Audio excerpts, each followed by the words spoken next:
ధర్మం అంటే నీకు అప్పజెప్పబడిన ధర్మం అంతా కూడా ఏదైతుందో నువ్వు చెయ్యమని దేవుడు చెప్పింది ఏదైతుందో దాన్ని చేయనప్పుడల్లా కూడా నువ్వేం చేయాలండి, నీ ఎడమ చేతితో చేసింది కుడి చేతికి కూడా తెలియకూడదు. ఈ చేతితో చేస్తావనుకున్న ధర్మం ఈ చేతికి తెలియకూడదు, ఈ చేతితో చేస్తావనుకున్న ధర్మము ఈ చేతితో తెలియకూడదు.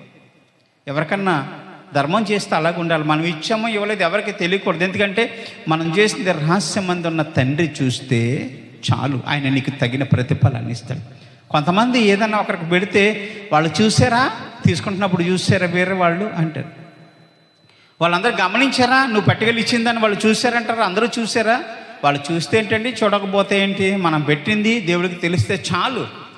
దేవుడికి ఇచ్చేది దేవుడికి ఇవ్వాల్సిందే, ఇచ్చిన దాన్ని ఎవరికి తెలియకుండా ఇవ్వాలి. దేవునికి స్తోత్రం అంటేటప్పుడు కానీ నేను అందరికంటే గొప్పగా ఇచ్చానని చెప్పుకుంటే ఏం ప్రయోజనం అండి? రహస్యమందున్న తండ్రి మనకు ప్రతిఫలం ఇస్తాడా అంటే ప్రతిఫలము మనకు దొరకదు. కుడి చేత్తో ఎడం చేత్తో చేసిందాన్ని కుడి చేతికి కూడా తెలియకూడదు. దేవునికి స్తోత్రం.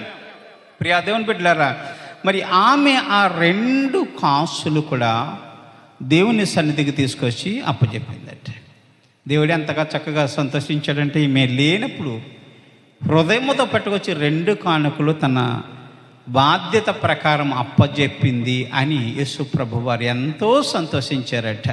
మనం డబ్బులు ఎక్కువ ఇచ్చినంత మాత్రాన దేవుడు మనల్ని ఆశీర్వదిస్తాడని, డబ్బులు తక్కువ ఇచ్చినంత మాత్రాన మనల్ని ఆశీర్వదించకుండా ఉంటాడని మాత్రం అనుకోకండి. దేవుడు ఎలాగిచ్చినా నిన్ను ఆశీర్వదిస్తాడు. ఇచ్చేది నిండు మనసు కలిగి ఉండాలి, నిండు మనసుతో దేవునికి సమర్పించుకోవాలి. అది హృదయ బలియాగముతో, హృదయముతో విరిగి నలిగిన హృదయంతో దేవుడు సమర్పించుకున్నప్పుడు దేవుడు దాన్ని అంగీకరించినప్పుడు సంతోషిస్తాడు తప్ప నువ్వు కోట్లాది రూపాయలు దేవుని సన్నిధానికి పట్టుకొచ్చినంత మాత్రాన దేవుడు దాన్ని అంగీకరించడు, దాన్ని తోసిపుచ్చుతాడు.